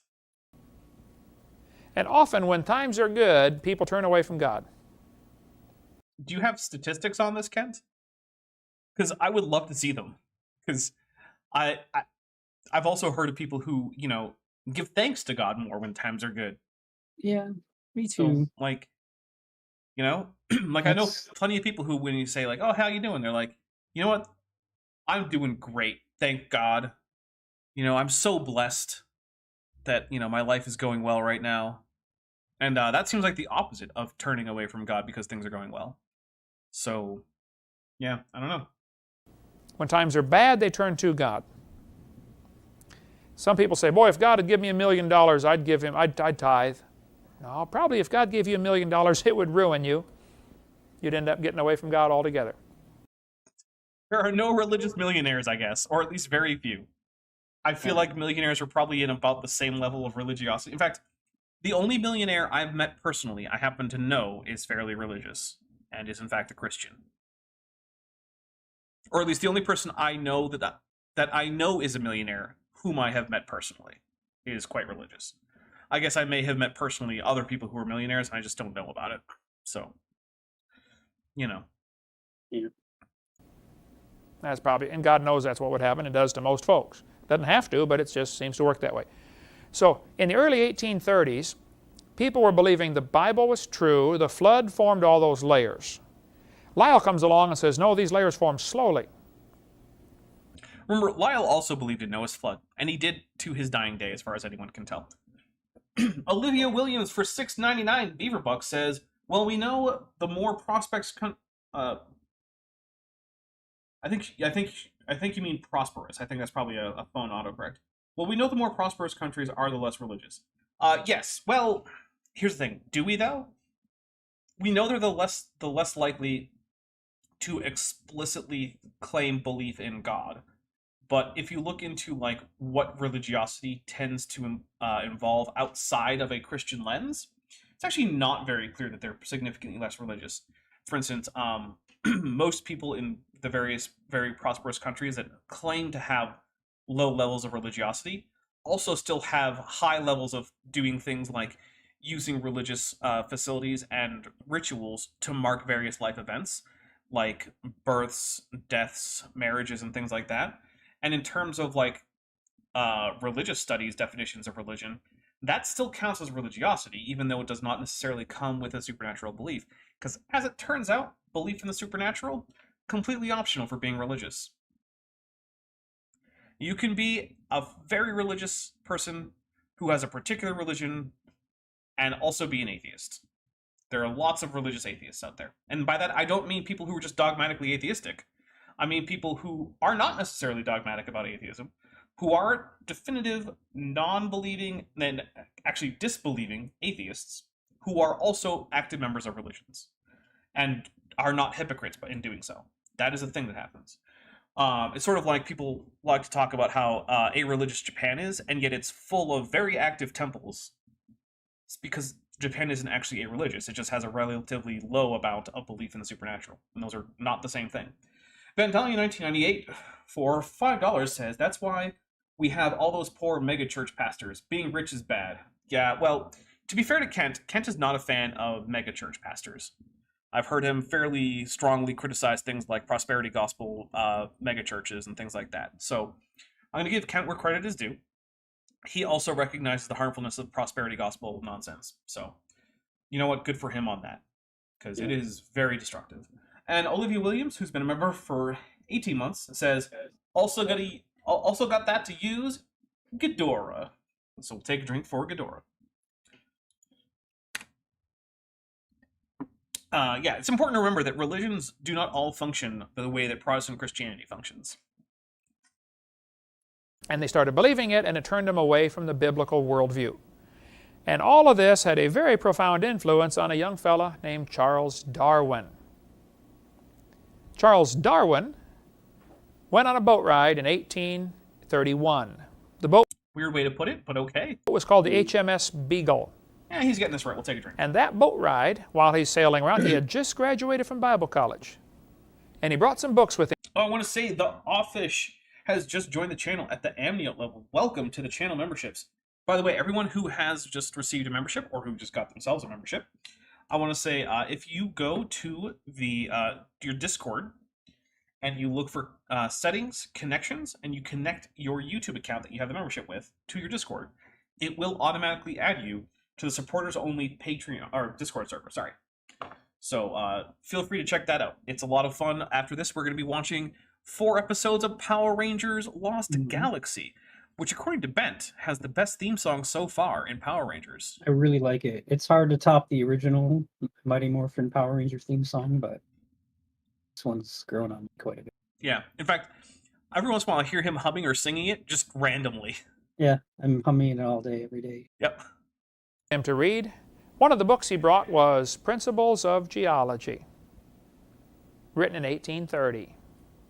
Here it is the next year, 1831, and Darwin brings this book. That's true too. Well, I guess we'll take a drink. That book, as he read it on that voyage, changed his life forever. And we'll talk next class about what happened to Charles Darwin in the early 1830s. Oh good, we're going to get Kent's fictionalized version of the Darwin biography. Coming up next week. Thank you for joining us. Here's the thing though. You're welcome. We actually have... music, no. I don't want to get copyright strike for that music. We actually have the next episode, or the next seminar, I don't know, on this same video. So we're actually able to just not skip through. Because yeah, now we're on to lesson 8. We're going to get a new tie. Presumably, because it'll be a different day. This is Creation Science Yep. Evangelism course number 102. And we are picking up with Darwin when he set sail on board the Beagle. Is that like a jungle theme? It's hard to tell. Yeah, I think it's really underwater. Okay, that could be. Maybe. In 1831. Lyell's book came out in what year? Fear the Thonymous Trilobitis Monger says, oh my god, it's over? It's never over. There is no end. It's like the mail. It just keeps on coming. There's always more to do. Who remembers what year from last week? 1830. And Darwin just graduated from Bible college the next year to be a... Calling it Bible college as if it was like the local like Baptist Bible college is very misleading. Bible college is a modern like evangelical Protestant creation. Which basically is something that started in the United States. What Kent means is that Charles Darwin got a divinity degree, I believe from Cambridge. And it was in preparation for becoming a parson in the Anglican Church as an ordained priest. That didn't happen, in part because Darwin just did not care about theology.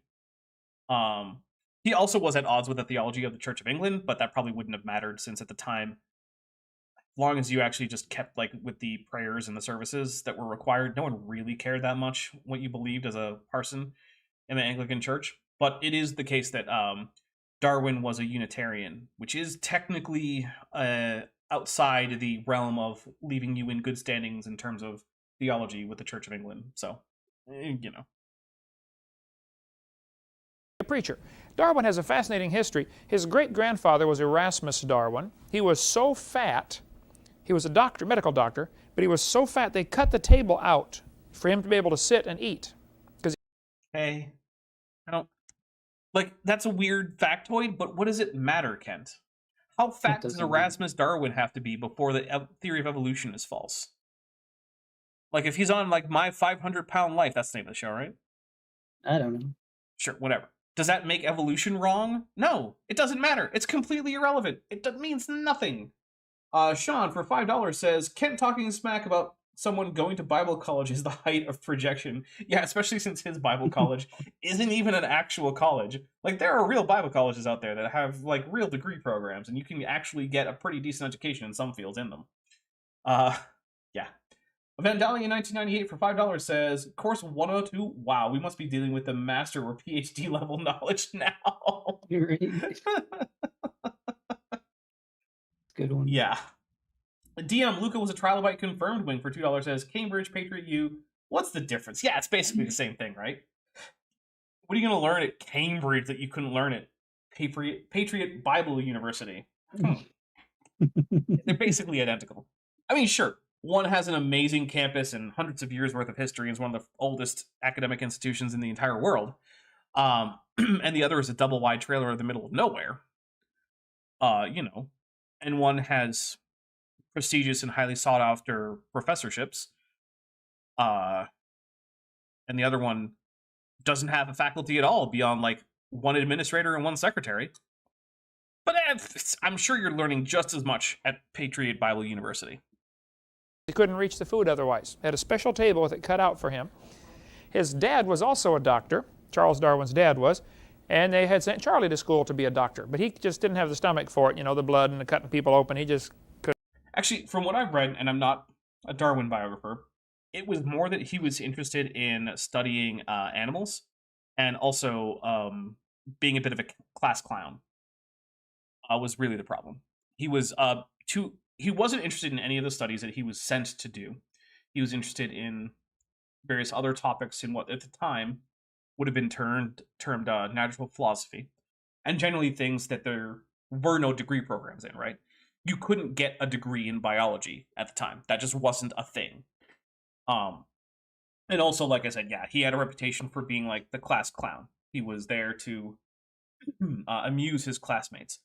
And reportedly, he would sometimes skip classes to just go hang out with his friends and have fun or study local populations of birds or whatever, right? He just wasn't interested in being a medical doctor or a priest. Neither of those were what he wanted to do. Which, I mean, on the one hand, from our perspective today, we would have lots of options for someone who didn't want to do that and who was more interested in like studying birds or whatever. But at the time, that wasn't much of a thing, right? There were only so many quote-unquote jobs you could get as an aristocratic Englishman. And basically doctor and priest were some of the only two. So, yeah, of course he went to school to try and do those things, because that's what you did. Kent is taking a lot of like present-day bias and shoving it back into the early to mid 19th century, and you can't do that, right? That's the 1830s and 1820s didn't work the way that the 2000s work, obviously. Couldn't do it. Charlie Darwin was basically a dud at everything he did. That's not true. He was a well-respected naturalist from very early on. He was a loser.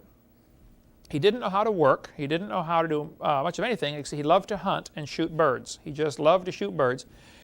I'm going to take a drink. There's no evidence that he was particularly bloodthirsty about birds. What he was interested in is collecting specimens of new species for study. Because the way that you described a new species at the time was you got a physical specimen and you preserved it, right? That's how you do. And Darwin was an avid naturalist. So when he found a new bird species, yeah, he had to kill one so that it could be preserved and taken as like, oh, here's the example of whatever new species I've just discovered.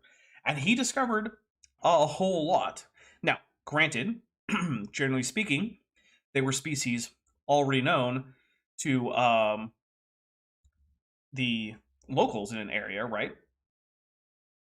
So it's not like he discovered them as the first human to ever discover them, but he was the one who brought them to the attention of what at the time was the formal scientific community.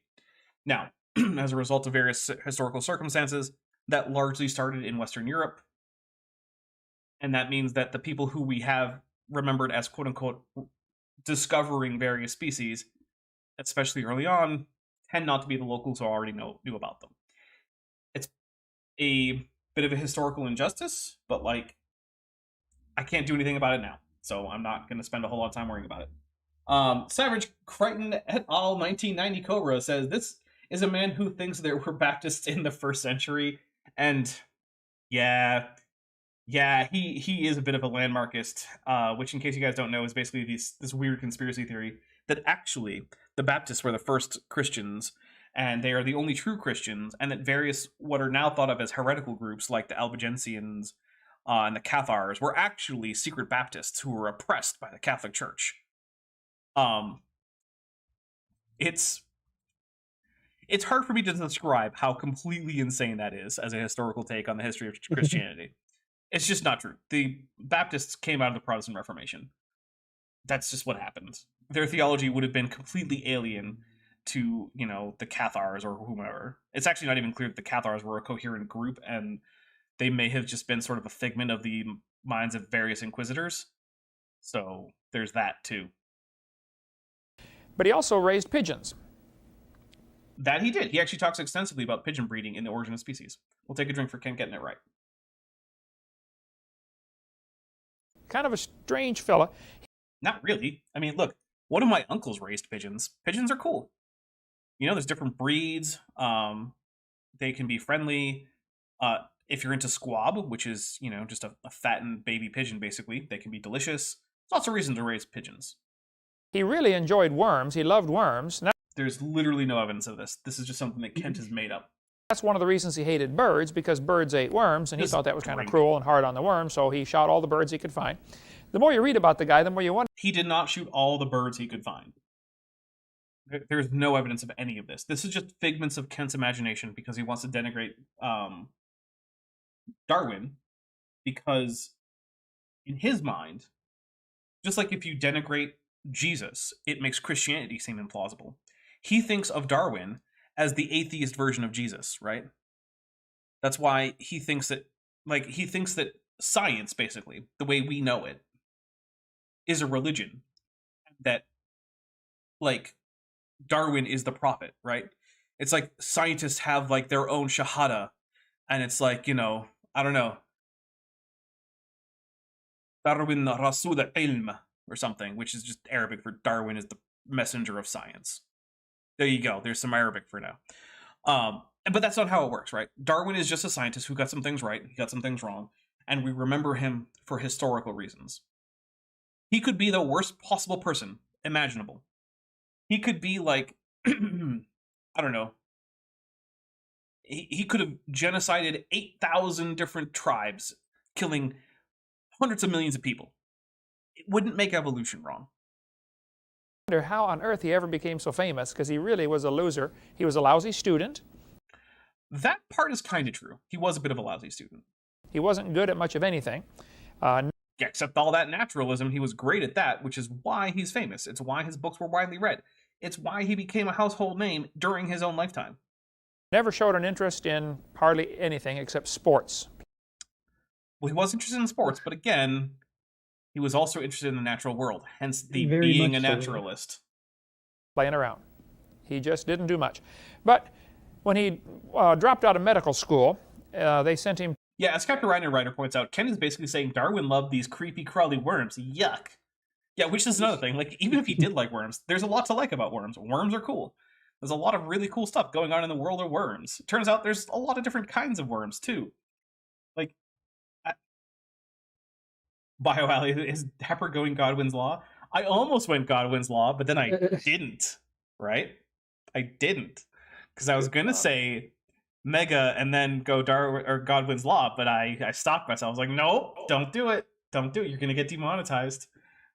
Savage Crichton et al. 1990 Cobra for $5 says, Darwin was such a loser that he never went to prison for tax crimes. Ooh. Ouch. That is savage. Oh, man. To college to be a preacher. Because in England, if you got to be a pastor of a church, the Church of England was, and still is, I believe, supported by the government. I love how Kent doesn't know whether or not the Church of England is the established church in England, which, yes, it is. Just like the Church of Scotland is the established church in Scotland. And yes, it receives tax funding. And no, we're not going to talk about anti-disestablishmentarianism and whether or not it's appropriate and whether or not it would be a good idea for England and whatnot. and whether or not bishops in the Church of England should have a seat in Parliament, which currently some of them do. Tax supported.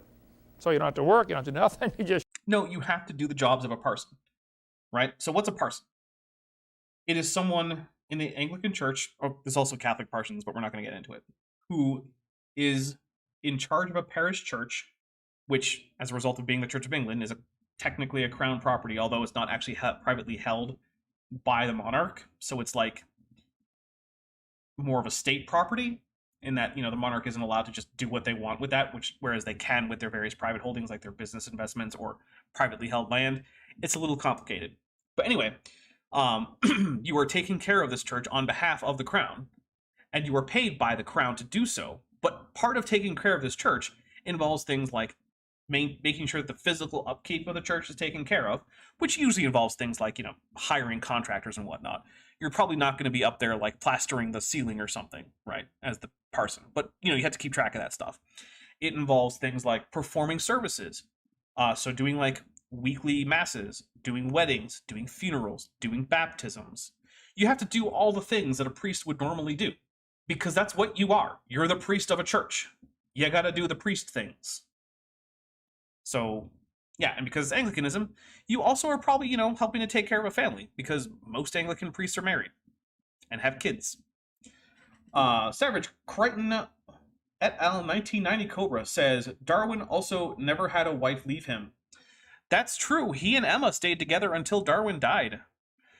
They seem, by all accounts, to have been very much in love. And, yeah, had a... I mean, they had their problems, right? Like, they had a child die. Emma didn't really much like Darwin's later in life atheism, but they stayed together, and by all accounts, they seem to have genuinely loved each other for their whole lives. Not something we can say for Kent and his romantic partners. Vandali 1998 for $5 said, worms. Some worms are further apart on the family tree than humans are from sharks. Cladistics be crazy. Yes, this is very true. Worm is one of those weird words that when you get into like biology, you realize, oh, this is just a nonsense word. This word means nothing. This is just a grab bag of almost completely unrelated animals. You get your paycheck every week, whether you do anything or not. That's not true. You can be removed from the priesthood in the Church of England if you don't do the things you're supposed to, or if you do things that are sufficiently scandalous. So his idea was, I'm just going to be a country parson, you know, and just do nothing the rest of my life. He did like to study. He read a lot. Actually, that wasn't his idea. That's why he didn't do it, because he didn't want to be a priest. And so when he couldn't find a job after getting out of Bible... Yeah, Vadim Slomovsky-Radchenko says, Darwin's kids also didn't cancel him out of their lives like Eric Oven did. What a loser. Yeah, that Darwin guy, man. Can you imagine having your kids stay by your side until you eventually die of old age? Like, come on. Who does that? You got to make sure you alienate your kids entirely. That's the real way to be a real man. Just have your kids hate you. Bible college. His dad, medical doctor, a very important man in the area, pulled a few strings and got him on board the HMS Beagle. Actually, his dad was opposed to the trip on the Beagle, so we'll just take a drink for Ken just lying about this too for like no reason. Details, schmetails. Yeah, his dad was actually opposed, and his, I believe, Darwin's brother-in-law had to convince Darwin's father to be okay with him going on the voyage of the Beagle. So, yeah, it was... I have no idea why Kent does this. You can actually hear him do it in my debate with him, and since it wasn't germane to the debate, I basically just said, you know, Kent got a lot of things wrong about the biography of Darwin, but it doesn't matter to this debate, so I'm just going to ignore it. But yeah, he did the whole same spiel, and he got all this stuff wrong, and I have no idea why. Like, why would these biographical details that Kent is getting wrong be important? If you know, let me know. Now, the Beagle was going to sail around for 5 years and collect information about various continents and animals and plants on different continents, South America particularly, but they were going to go completely around the world. Darwin got a job sailing around on the Beagle, and of course it's a 5-year voyage. Now the deal was, you don't get paid anything. Well, we're going to work for 5 years, you get paid nothing, but we will feed you. His dad said, son, that's the best offer you got, you better take it. So he says this like Darwin was hard up for money. He was from a wealthy family. They weren't expected to be getting gainfully employed for profit, right? They were living off of things like land holdings and investments. This was an old money family, if you will. This is not something where it's like, oh, you need to get a good paying job down at the factory, Chuck. That's not the kind of family we're talking about here. He set sail for 5 years just so they'd feed him. It was a good chance to grow up, you know, and like guys go off to the military for 4 years and they come back, they grow up fast in the military. Well, as Darwin sailed around, he brought some books to read, of course. He brought his Bible. He just got out of Bible college. And he brought a book by Charles Lyell, The Principles of Geology. Now, you need to understand a little what was going on here. In the 18... Yes. DM Luca was a trilobite, confirmed Wing points out. The content of your character directly relates to the quality of your science, Dapper Dinosaur. Yeah, given how much one of the discoverers of the structure of DNA fell off the wagon into racism, I'm going to have to go ahead and say disagree. Because it turns out that despite the fact that he went super hard into racism, that doesn't make DNA not a double helix. In the 1930s, an awful lot of Christians were teaching a doctrine, and this would be a quiz question. The doctrine was called the fixity of the species. Fixity, F-I-X-I, you spell it, I don't know how to... No, you don't. Just going to take a drink for once again us confirming that, yeah, Ken seems to be functionally illiterate. Fixity of the species.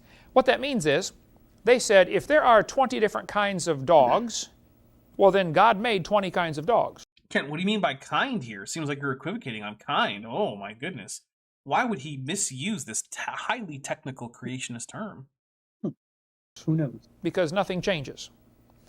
And if there are animals that are adapted to cold weather, well, God made cold weather animals and God made warm weather animals and nothing ever changes, okay? And if there's a particular kind of bird on a certain kind of island, well, God made it for that island. They didn't believe, now some, of course, they weren't all like this, but probably the majority opinion in Darwin's day was this doctrine called the fixity of the species. No. That was the majority opinion about a century before Darwin, but by then, things like faunal succession had pretty well convinced most people that there had to be some way in which species changed. That's why we had things like Lamarckism before Darwin, as an attempt to explain how faunal succession interacted with evolution of species. It was a previous attempt to explain evolution. The idea of evolution as, species changing predates Darwin significantly. In fact, you'll somewhat correctly hear other creationists talk about Erasmus Darwin having come up with, sort of in embryo, the same types of ideas that Darwin had. And by the way, I'm just now realizing that that's a sauropod on Kent's tie. And I kind of like it. I'll say this for Kent. He used to have a pretty good tie collection. Yeah, you did. But now all those ties seem to be owned by Eric Hovind. Yeah, they are. Whoops. So yeah, it's not the case that Darwin was like fighting against fixity of the species. That was a big thing around like Carolus Linnaeus' time. But by the time of Darwin, that was a pretty passé idea. So Kent is getting the he's truncating the history of this idea of fixity of species and fixity of species and evolution. So yeah, I don't know why he's doing it, probably because he's dumb, but yeah, he's severely truncating this. Darwin, as he sailed around, it became pretty obvious to him this is simply not true. It was obvious to people before Darwin. He was trying to find out what was the cause and the mechanism behind this ability of species to change. He did not come up with the idea of evolution. And he was right. Oftentimes, the Christians teach things that it's not what's in the Bible. You don't say, Kent. You mean like Projection much? You mean like that 1st and 2nd Timothy were written by Timothy? I'm just, he's right. Sometimes Christians teach things that just aren't in the Bible. I'll take a drink. Oh my goodness. And then people rebel against their teaching and think somehow all of Christianity is bad because this false doctrine is bad. Oh man, you think that might be a thing for like people who realize that young Earth creationism is absolutely nonsense, and then maybe exit Christianity as a whole? Like numerous people who I've interviewed on this channel for leaving young Earth creationism. Think that might be an example of that? Maybe. Yeah, maybe. Like the Pharisees. You know, they added to the Word of God so much. You know what? I don't think Kent could identify a single Pharisaical, like, distinctive doctrine, especially since he believes in some of them. The entire idea of the afterlife in Christianity is direct development from Pharisaical ideas about things like the afterlife, the punishment and reward posthumously of good, faithful people versus wicked people who were oppressing the people of God, the bodily resurrection. All of these are things that Christianity took directly from Pharisaism. Kent is basically one of the two surviving branches of the Pharisees. Because some of the Pharisees ended up becoming Christians, and the rest of them, the majority of them, ended up becoming what is now modern Judaism. Right? The earliest Jewish leaders of Christianity were primarily Pharisees.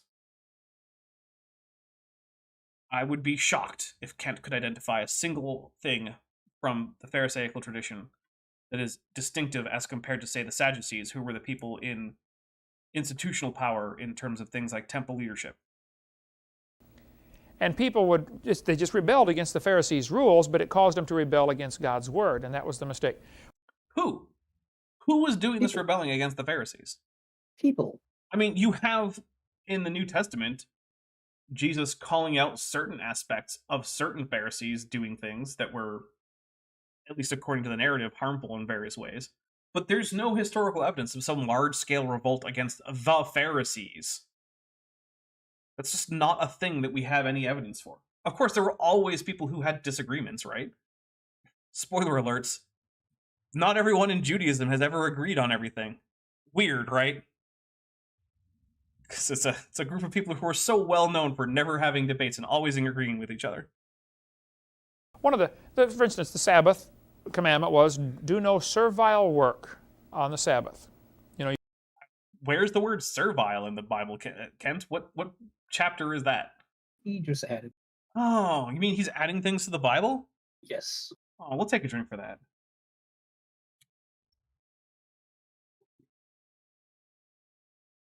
you work like a servant. Don't do that on the Sabbath. God said, I want you to rest. Well, so the Pharisees came along and said, well, let's see, walking more than 1/8 of a mile, that's work. If you walk less than 1/8 of a mile from your home, that's fine. So they would take a piece from their house, a brick or something. They would walk 1/8 of a mile, break off a piece, drop it on the ground, and say, oh, this is now my house. Walk another 1/8 of a mile, break off a piece, drop it on the ground.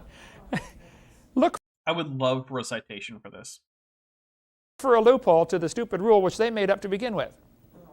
This type of thing is what the Pharisees did, and Jesus really gave the Pharisees a hard time, and he should have. But we got a bunch of Pharisees today doing the very same thing. The Bible says, 1 Corinthians, it's a shame for man to have long hair. That's all it says. Vishanti's wondering how he's getting Arrow that wrong. It's Kent Hovind. He has no idea what he's talking about in every single case. Of course he's getting various bits of halakha or halakhic interpretation wrong. It's impossible for him to get it right. And from that, some people say, well, here's how long is long, and they make all these extra rules. Now, just a minute. This is a matter of Christian. It's not extra rules. Jesus. Okay. I'm going to take a drink. I'm going to try and cool down just a little bit. And we'll talk a little bit about this. Okay, so to a Second Temple Jewish person, keeping the law is a matter of not only ritual significance, but it is also a matter of your personal ethnic identity, over and against a succession of empires who have been, to varying degrees, oppressing your people for centuries, right? So, on multiple fronts, the keeping of the various mitzvot in the scriptures, because you can't really say, like, you know, there wasn't a set canon at the time, but there were still, like, there was the Torah, and there were other writings that were considered important, but primarily these mitzvot are being, you know, coming from the Torah. This was a very important matter. But there are edge cases, right? Like, okay, I'm not supposed to work on the Sabbath. What does that mean? how do I know what I can and can't do within the bounds of that? And there were debates, and different people had different rulings on that, and people would attempt to do things like reach a consensus on that, so that you could maintain both your ritual purity and your distinctive ethnic markers in the face of systemic oppression from foreigners that had been in place in various guises for a very, very long time. It was important to these people. But saying how far you can walk without it counting as work for purposes of not working on the Sabbath isn't a new rule. It is an explanation of a very vague rule that is given in the Torah, which is don't work on the Sabbath. Well, what the heck does that mean? It's not self-explanatory. Now, you can disagree with the interpretation. That's fine. I don't care. But pretending that that's just making up new rules is dishonest. It's not. So, yeah. Interpretation, you decide what you think God is happy with. The Bible says women should dress modestly. After that, it's up to you. I think it's your decision as a Christian to decide. How do you think? What do you think? He doesn't think that, right? Because if he saw some Christian woman going around at like a nudist colony, and she was like, "Well, hey, that's just what modesty is around here, right? I'm not like displaying myself, but yeah, people around here just don't wear clothes, so I'm doing it again. I'm doing it too." I guarantee you, Kent Hovind would find that unacceptably scandalous. Yeah. Mm-hmm. It's not up to you. Kent Hovind has his own little set of rules, but for him, he gets to be the one who decides what they are, which is convenient for him. Savage Crichton et al. 1990 Cobra says, "Where's the rule against trans people, Kent?" Great question. Pleases God. And if you go beyond that, you quickly become a legalist or a Pharisee.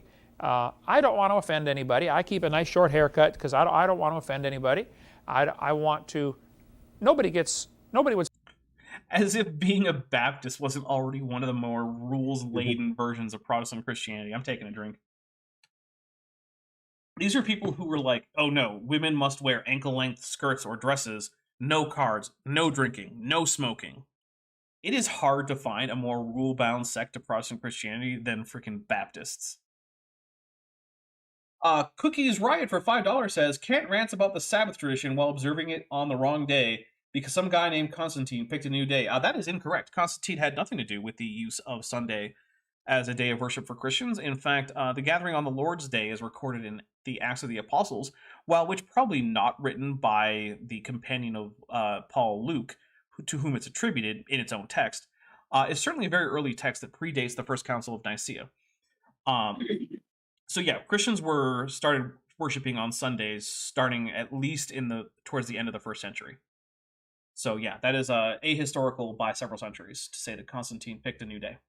And that was as a result of the long-standing tradition that the crucifixion of Jesus had occurred on Sunday. So yeah, chances are that basically everything you've ever heard an atheist say about the Council of Constantinople or Constantine's role in Christianity has been wrong. Unless that atheist happened to be Tim O'Neill, then it's probably true, because Tim O'Neill is actually pretty good at Christian history. Slam the door at me because of my hair if I was out knocking on doors soul winning. Now they might not like something else I have or do or say, but at least the hair won't be an offense to them. So I just think it's not worth the issue. It's not worth fighting about. And many issues are that way. So Darwin, here he was, about to set sail on the Beagle. Oh yeah, I forgot we were talking about Darwin and not quote-unquote legalism, which just means people putting in place rules Kent doesn't like. Right. His jobs was to collect bugs and birds. Yeah, he was the naturalist. For the people back in England who were paying for this trip, because they wanted to get a collection of stuffed birds and stuffed bugs, or formaldehyde. I don't think you stuff a bug. I'm pretty sure you just put a pin through it. Yeah. Yeah, like I could just now imagine someone trying with tiny little taxidermy tools to scoop out the insides of a bug so they can stuff it with like cotton or something. Like, I don't think that's a thing. Preserve bugs for their big museum they're building. So some guy paid for this boat to go out for 5 years. I'm pretty sure it was a government rant that was paying for it, but I'm not actually sure. But I'm also pretty confident it wasn't just a guy. But hey, maybe I'm wrong about that. I don't actually know for certain. As Darwin is sailing around, he said this book changed his life forever. Charles Lyell's book did. Because in this book, remember, Charles Lyell said... Remember, Charles Lyell, lifelong devout Christian who continued to believe in Noah's flood his entire life. The earth is, millions of years old. And each of the layers that you see is a different age. Well, Darwin read that book on the voyage and believed it.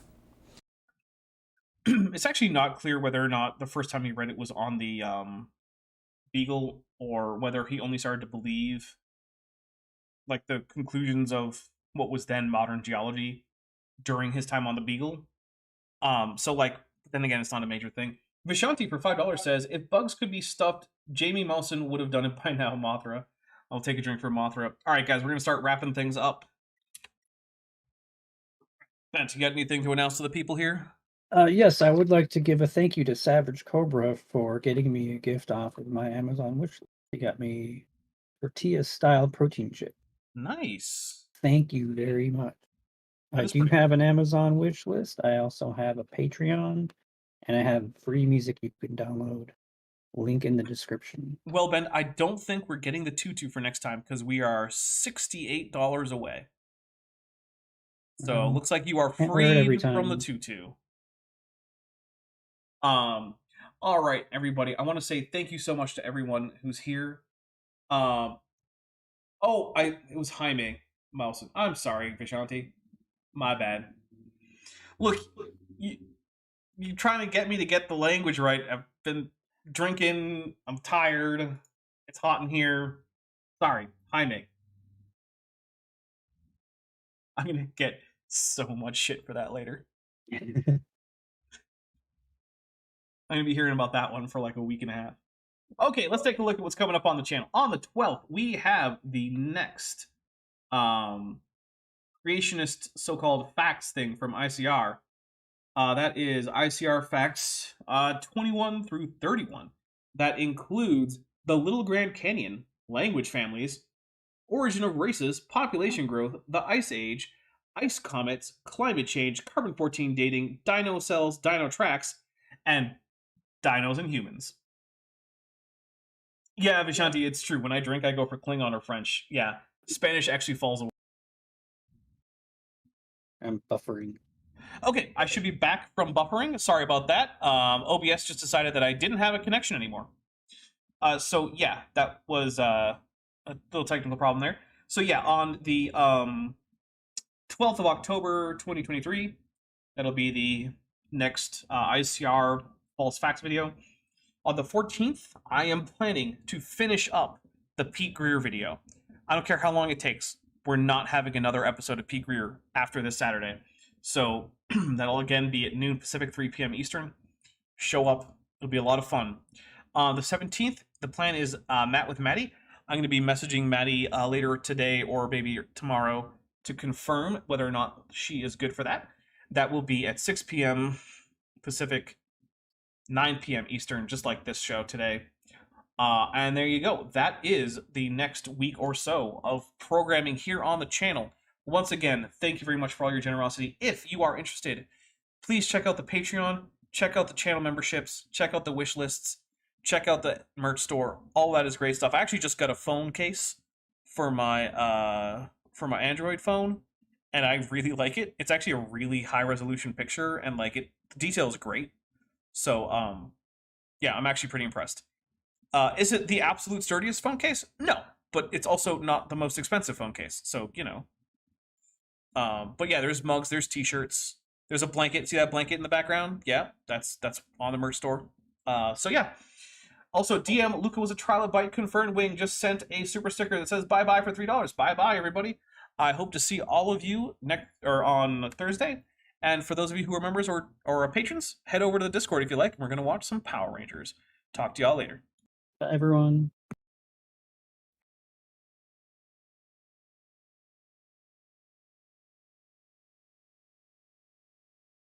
$52.52, Elron Teller, Phil Prevara, Ian Chen, Kelvin Brostick Van Manen,